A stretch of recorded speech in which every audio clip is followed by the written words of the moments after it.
आप सभी को नमस्कार। आज मैं आप सभी के समक्ष एक कहानी लेकर आई हूँ कि अयोध्या में रामलला की मूर्ति क्यों है इतनी खास।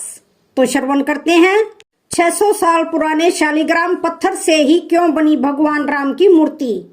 शालिग्राम पत्थर के रहस्य और कहानी से जुड़ा है आस्था का केंद्र। राम मंदिर में नेपाल के गंडक नदी से शालिग्राम के 2 पत्थर लाए गए। इन शिलाखंडों से ही भगवान राम और माता सीता की मूर्ति बनाई गई है।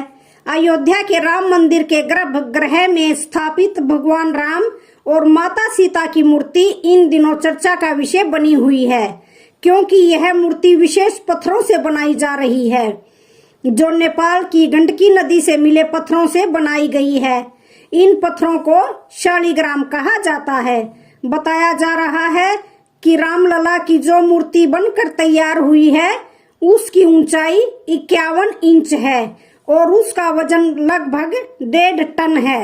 शालिग्राम पत्थर को भगवान विष्णु का प्रतिनिधित्व माना जाता है। आज जिस मूर्ति की तस्वीर सामने आई है यह मूर्ति श्याम रंग की है, जिसको लेकर लोगों के मन में सवाल उठ रहा है कि क्यों राम मंदिर में श्याम वर्ण की मूर्ति का चयन किया गया। रामायण में भी कहा गया है कि प्रभु श्री राम श्याम वर्ण के थे और इसलिए इसको ज्यादा महत्व दिया गया है। भगवान राम श्याम वर्ण और भगवान शिव गौर वर्ण के हैं। भगवान श्री राम की स्तुति मंत्र में कहा गया है, नीलांबुज श्यामल कोमलांगम सीता समारोह पितवाम भागम पानो महासायक चारु चापम नमामि रामम रघुवंशनाथम। अर्थात नील कमल के समान श्याम और कोमल जिनके अंग हैं, सीता जी जिनके वाम भाग में विराजमान हैं, जिनके हाथों में अमोघ बाण है और सुंदर धनुष हैं, उन रघुवंश के स्वामी श्री रामचंद्र जी को मैं नमस्कार करता हूँ। अर्थात परमात्मा श्री राम श्याम वर्ण के हैं। शालिग्राम पत्थर क्यों है खास। हिंदू धर्म में शालिग्राम पत्थर का विशेष महत्व है। इस पत्थर को भगवान के स्वरूप मानकर पूजा जाता है। इसे शालिग्राम के रूप में भी जाना जाता है। शालिग्राम शिवलिंग की तरह दुर्लभ होते हैं, जो हर जगह नहीं मिलती है। अधिकतर शालिग्राम नेपाल के मुक्तिनाथ क्षेत्र काली गंडकी नदी के तट पर ही पाए जाते हैं। शालिग्राम कई रंगों के होते हैं, लेकिन सुनहरा और ज्योति युक्त शालिग्राम सबसे दुर्लभ माना जाता है। भगवान विष्णु से जुड़ा है शालिग्राम। शास्त्रों के अनुसार शालिग्राम 33 प्रकार के होते हैं, जिनमें से 24 प्रकार को भगवान विष्णु के 24 अवतारों से जोड़ा जाता है। इसी कारण शालिग्राम को भगवान विष्णु का ही अवतार माना जाता है। पुराणों के अनुसार भगवान विष्णु के विग्रह रूप में शालिग्राम को पूजा जाता है। माना जाता है कि अगर शालिग्राम गोल है तो वह भगवान विष्णु का गोपाल रूप होता है, और मछली के आकार में है तो उसे मत्स्य अवतार का प्रतीक माना जाता है। वहीं अगर कछुए के आकार में शालिग्राम है तो उसे कूर्म और कच्छप अवतार का प्रतीक माना जाता है। शालिग्राम पर उभरे हुए चक्र और रेखाएं विष्णु जी के अन्य अवतारों और रूपों का प्रतीक मानी जाती हैं। विष्णु जी के गदाधर रूप में एक चक्र का चिन्ह होता है, लक्ष्मी नारायण रूप में 2, त्रिविक्रम 3 से, चतुर्युह रूप में 4, वासुदेव में 5। शालिग्राम एक प्रकार का जीवाश्म पत्थर है। धार्मिक आधार पर इसका प्रयोग परमेश्वर के प्रतिनिधि के रूप में भगवान का आवाहन करने के लिए किया जाता है। शालिग्राम मूल रूप से नेपाल में स्थित दामोदर कुंड से निकलने वाली काली गंडकी नदी से प्राप्त किया जाता है, इसलिए शालिग्राम को गंडकी नंदन भी कहते हैं।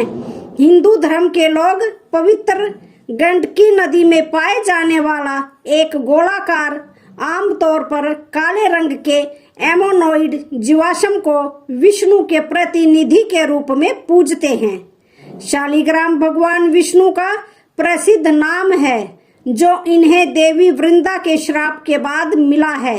नारद पुराण के अनुसार एक समय दैत्यराज जलंधर के अत्याचारों से ऋषि, मुनि, देवता और मनुष्य सभी बहुत परेशान थे। वह बड़ा ही पराक्रमी और वीर था। इसके पीछे उसकी पत्नी पतिव्रत धर्म का पालन करने वाली पत्नी वृंदा के पुण्यों का फल था, जिससे वह पराजित नहीं होता था। उससे परेशान देवता भगवान विष्णु के पास गए और उसे हराने का उपाय पूछा। तब भगवान हरि विष्णु ने वृंदा का पतिव्रता धर्म तोड़ने का उपाय सोचा।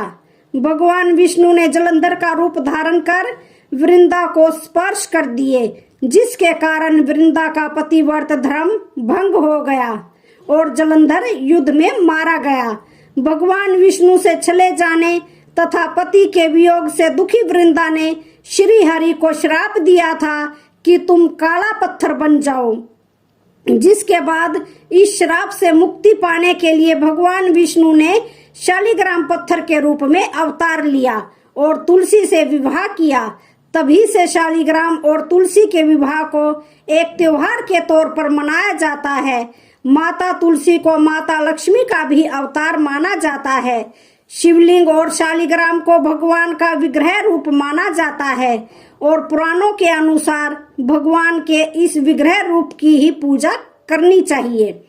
शिवलिंग के तो भारत में लाखों मंदिर हैं, लेकिन शालिग्राम जी का एक ही मंदिर है। शालिग्राम जी का एकमात्र मंदिर नेपाल के मुक्तिनाथ क्षेत्र में स्थित है। यह वैष्णव संप्रदाय के प्रमुख मंदिरों में से एक है। मुक्तिनाथ की यात्रा काफी कठिन है। माना जाता है कि यहाँ आने से लोगों को हर तरह के कष्टों से मुक्ति मिल जाती है। काठमांडू से मुक्तिनाथ की यात्रा के लिए पोखरा जाना होता है।